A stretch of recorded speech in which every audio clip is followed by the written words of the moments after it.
네, 이번 시간에는요, 여러분들께서 수익 매매를 하실 때 정말 도움될 만한 내용을 가르쳐 드리도록 하겠습니다.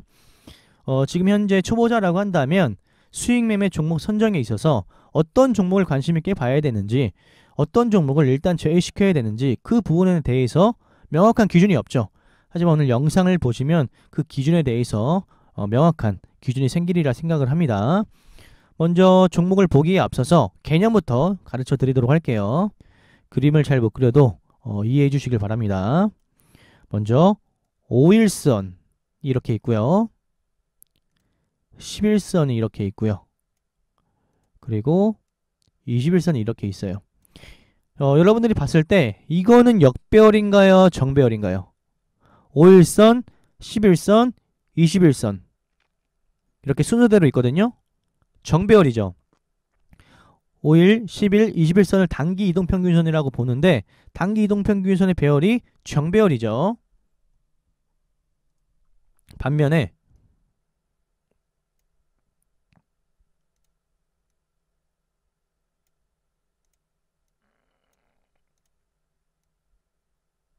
이거는 정배열인가요? 역배열인가요? 역배열이죠. 역배열.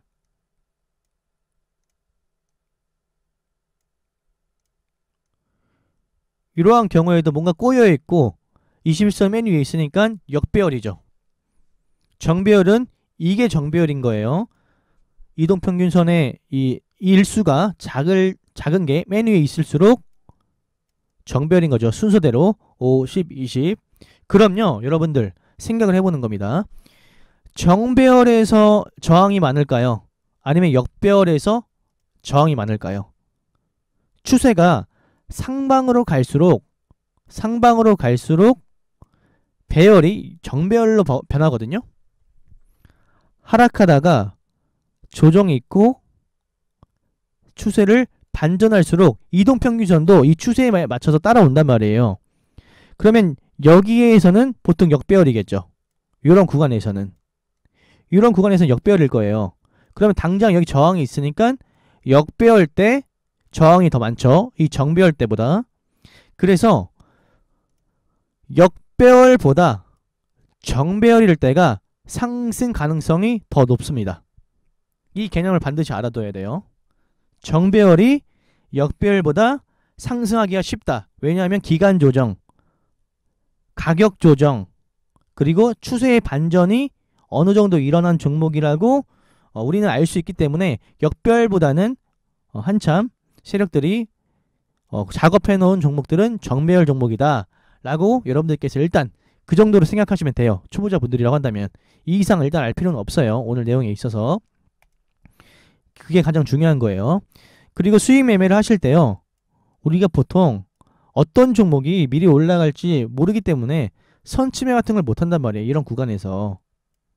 뭐 하시는 분들도 있지만 초보자분들 아직 주식 경력이 3년 미만 그 정도라고 한다면요, 어떤 종목을 선침해에서 급등을 먹고 나오기라는 쉽지가 않습니다.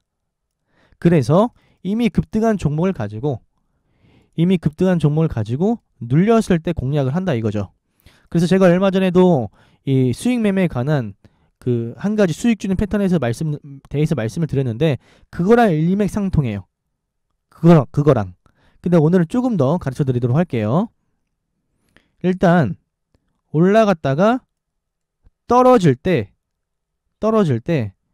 보시면 여기 역배열로 변했죠. 11선이 5일선보다 위에 있어요. 역배열이죠. 정배열은 언제부터 변하죠? 이때부터 변하죠. 이때. 근데 여기서 한 가지 더 알아야 될 게 뭐냐면, 일단 얘가 여기서 브레이크 작용을 한번 했어요. 이 하락에 대한 브레이크 작용을 거래량을 터뜨리면서 한 번 더 했어요. 근데 여기서 한 번 더 했죠. 이때 만약에 아직 정배열로 안 바뀌었는데 이렇게 상승을 보여준다고 해서 여러분들께서 따라 들어가시면 안 됩니다. 이때는 따라 들어가시는 게 아니에요. 계속 여기 지지와 저항 있죠. 여기를 지켜주고 정배열로 바뀌는지 보고 매매를 하시는 거예요. 그래서 이 정배열로 변한 시점 있죠. 거래량이 어느 정도 터지고 정배열로 변한 시점, 여기 이런 구간이 의미 있는 구간인 겁니다. 이런 구간이. 그래서 여기서 한 칸 올라오기도 했고 정배열로 바뀌기도 했고 여러분들은 이때부터 매집해 나가는 겁니다. 어렵지 않죠. 그리고 앞에서 이런 캔들, 이 상승 하락에 대한 브레이크를 잡아줘 이런 캔들이 있는 경우에만 하는 겁니다. 그리고 정배열로 바뀌고 손절은 밑단의 하단이든지 아니면 이 중간에 또 여러분들께서 라인을 만들어서 보수적인 분들은 이런 구간에서 손절을 할 수 있는 거죠. 그 정배열로 만들었고 이 하락에 대한 매물도 이러한 캔들들에서 많이 받아줬기 때문에 상승하기가 비교적 쉽습니다. 그래서 제가 풍년을 뭐 이때는 매매하진 않았지만 여기에 대한 작업을 보고 이런 구간에서 매매를 했습니다. 데이 트레이딩으로. 왜냐하면 여기 이런 흐름들이 상승을 불러일으킬 만한 흐름이었기 때문에. 아시겠죠? K사인도 볼게요. K사인도 일단 저는 5일선, 11선, 21선 단기 이동 평균선을 보는 겁니다. 상승했어요. 하락했지만 역배열이죠. 많은 분들이 이런 구간에서 이 저점 쌍바닥을 만들었다 생각을 하고 이런 구간에서 그냥 요 상승을 기대하고 매매하는 경우가 있어요. 하지만 배열이 어떻죠? 배열 역배열이죠. 꼬여있죠. 이때는 매매를 하는 게 아닙니다. 초보자분들은 이럴 때 매매하면 휘둘리기가 정말 쉬워요. 이런 구간에서는 이 저항에 대한 매물이 계속해서 강하게 작용될 만한 위치이기 때문에 역배열일 때는 초보자들은 잘 건드리는 게 아닙니다. 어려워서요. 근데 언제부터 정배열로 변하기 시작했죠? 그리고 물량을 받아준 흔적이 있어야 돼요. 보시면 여기서 9% 오르면서 거래량이 조금씩 들어오기 시작했어요. 그쵸? 그리고 이때부터 정배열로 변했죠. 이때부터. 근데 여러분들은 이때부터 무작정 사는 게 아니라 이런 캔들 있죠. 이런 저항들을 한번 받아준 이런 캔들이 나왔을 때부터 사는 겁니다. 뭐 이때 사도 나쁘진 않지만 이런 캔들이 더 보여주면 좋아요. 그래서 오늘 급등이 나온 거죠. 급등이 나온 거예요. 정배열로 바뀌고 나서 이때는 계속해서 역배열이잖아요. 그러면 역배열은 제가 아까 개념을 말씀드렸지만 이 추세를 따라가서 계속해서 저항을 받기 때문에 이렇게 슈팅이 나오기 어려워요. 그래서 서서히 추세를 반전시켜주면서 이 단기 이동 평균선의 배열을 맞춰줘야 돼요. 이 단기 이동 평균선을 보는 게 수익 매매에 정말 중요한 팁이에요. 이해되시죠? 그래서 K사인도 결국에 오늘 급등이 나온 거죠. 급등. 선익 시스템도 볼까요? 역배열이죠. 11선이 위에 있고 5일선보다 21선이 11선과 5일선보다 위에 있고 계속해서 역배열이에요. 언제부터 정배열로 바뀌죠? 언제부터?